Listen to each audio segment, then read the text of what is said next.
تخيل كده جارك المهندس المحترم اللي بتقابله كل يوم وانت طالع ولا نازل، فجأة كده تكتشف انه جاسوس. دي مش قصة فيلم على فكرة، دي حكاية حقيقية حصلت في مصر. قصة النهاردة عن شاب مصري شكله عادي، لبسه عادي، كان ممكن يبقى مهندس ناجح ليه شأن، لكنه اختار يكون خاين مأجور. يا ترى عمل كده ليه؟ واتجنن ازاي؟ والأهم ايه مصيره؟ ولا اقولك بقى، يلا نشرب الشاي مع بعض وتعالى نحكي الحكاية من الأول خالص. حكاية شريف الفيلالي المهندس اللي اتحول لجاسوس. يلا بينا.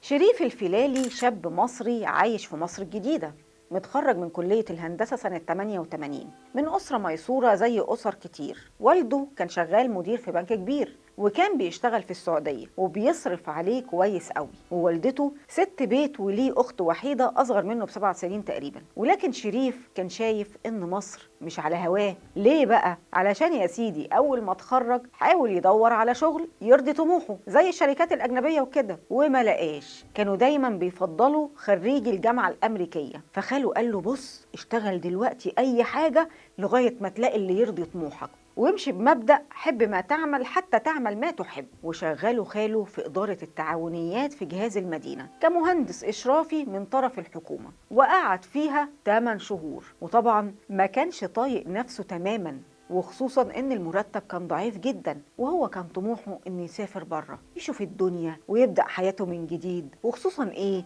انه سافر ألمانيا قبل كده مع اصحابه في رحلة سياحية، ومن اول يوم هناك قلبه دق. بس مش لحد، لا، دق على العيشة، على الشوارع، على الخمور، على الحرية المفتوحة. ولما رجع على مصر كان سايب روحه وعقله هناك.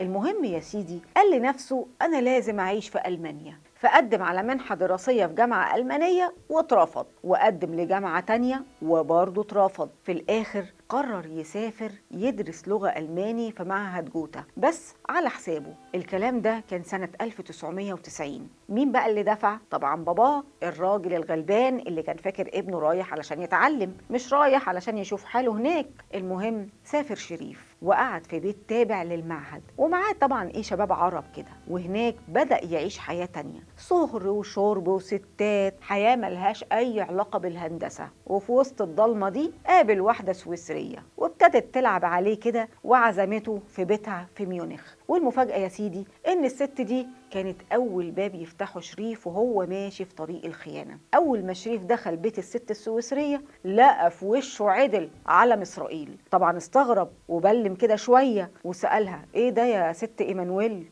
الست السويسرية قالت له أنا سويسرية يهودية ومؤيدة لإسرائيل، وكفاية صراعات بقى، إحنا جيل جديد وعايزين سلام. ما اهتمش بكلامها وبعد عنها. وبعد كده قبل في جامعة شتوتجارت وراح يعيش هناك. بس تحصل المفاجأة إن في الفترة دي باباه كان ساب شغل في السعودية ورجع بشكل نهائي للقاهرة، وبلغ شريف ابنه وقال له بص يا ابني، أنا مش هقدر أبعت لك فلوس زي الأول. فقرر شريف إنه يعتمد على نفسه. اشتغل شوية في شركة مرسيدس وبعدين سابها واشتغل مساعد كهربائي، وفضل يتنقل من شغلانة لشغلانة وقدر يجيب منها فلوس في الفترة دي. شوية كده وقابل معيد مصري كان كاره مصر بشكل غريب ودايما بيسفه منها وينتقدها بقسوة. شريف وقتها ما كانش بيجادل معاه قوي لأنه محتاج أي شغل وخلاص. فالمعيد ده قال له بص بقى، أنا عندي حتة فكرة ليك، إيه رأيك تشترك في حزب سياسي ألماني اسمه FDA، وممكن جدا يساعدوك ويدولك منحة للجامعة اللي بتدرس فيها. وفعلا سمع كلامه ودخل الحزب، والكلام ده كان سنة 93. تفتكر بقى جوه يحصل إيه؟ أقول لك أنا.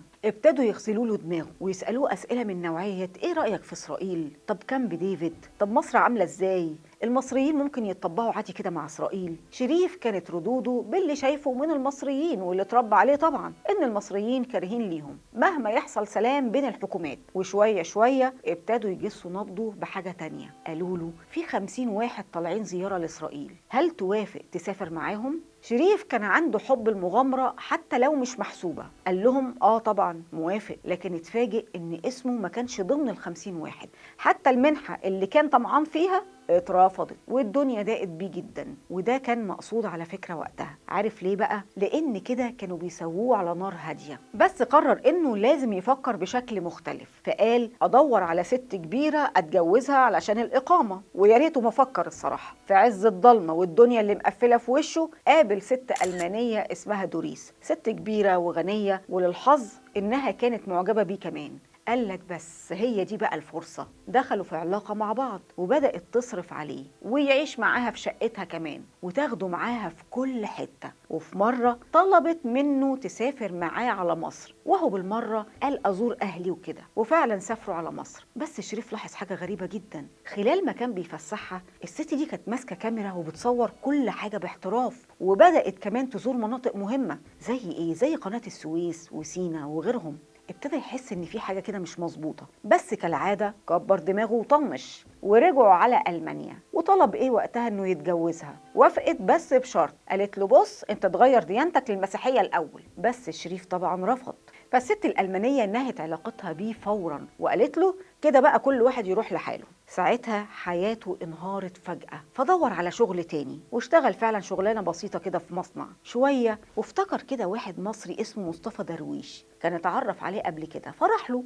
مصطفى بقى كان بيدرس سياسة وإعلام وعايش في شقة صغيرة، وعرض عليه إنه يعني إيه يعيش معاه. لاحظ شريف إن صاحبه مصطفى ده بيصرف كتير قوي، وحياته عبارة عن علاقات مع شوية ستات وشقة مفتوحة وحياة منفتحة على الآخر. ومن ضمن الستات دول واحدة اسمها إيرينا، ست أسبانية كبيرة في السن برضه، وكانت مدخله للمرحلة الجاية. المهم عمل علاقة مع إيرينا دي، ولما مصطفى صاحبه عرف كده غار منه جدا. قال له بص بقى انت تطلع بره بيتي، احنا ملناش ايه عيش مع بعض. إيرينا بقى طبعا يا سيدي كانت مجندة من الموساد، وخدته عندها ووصلته لمدير شركة كبيرة في فرانكفورت بتشتغل في الانشاءات الهندسيه وليها فروع كتير قوي. بس الحقيقه بقى عارف ايه؟ ان المدير ده كان في الاصل هو كمان ضابط موساد، وكان مختص بقسم عمليات الشرق الاوسط في الشركه. وبدا يقرب له ويختبره، وبحيله خبيثه جدا كده قال لشريف ايه؟ انا عندي ملف كده لكذا دوله، وعايزك تقرا كل الملفات دي وتحط كل ورقه او مستند في الملف بتاعها. وسابه في المكتب يوم، وبالصدفه كان في دوسيه على المكتب مكتوب عليه مصر. شريف فتحه وقرا كل حاجة، وتفاجئ انه لقى فيه معلومات سياسية واقتصادية في منتهى الخطورة. وفهم ان المدير ده اكيد وراه جهاز مخابرات، وطبعا معروف مين جهاز المخابرات ده. تفتكر بقى لو انت مكانه هتعمل ايه؟ اكيد هتشك، هتبعد، ولو ايجابي يعني شويه هتبلغ باي طريقه السلطات في مصر. بس كالعاده شريف سكت وطنش بمزاجه، وهو كان استاذ في التطنيش الصراحه. بس تفتكر ليه برضه؟ ما انا جايه لك في الكلام اهو. لان الشغل يا سيدي في الشركه دي كان بيثير فضوله من كم المعلومات اللي بيعرفها، غير الفلوس التمام اللي كانوا بيدوها له، وكان واخد فيها وضعه بجد. فكانت دي العلامه الخضراء ان شريف بقى جاهز للتجنيد. مديره بلغه ان الخطوه اللي جايه مهمه جدا، هتشتغل في اسرائيل وش كده، لانها هتكون مركز السوق في الشرق الاوسط، وهيكون فيها مشاريع كتير في اسرائيل. وطلب منه طلب مهم، انه يتعلم اللغه العبريه مع العربيه. طبعا شريف كان خلاص من جواه اختار وموافق كمان. فعرضت عليه إيرينا انه يروح المركز الثقافي العبري في فرانكفورت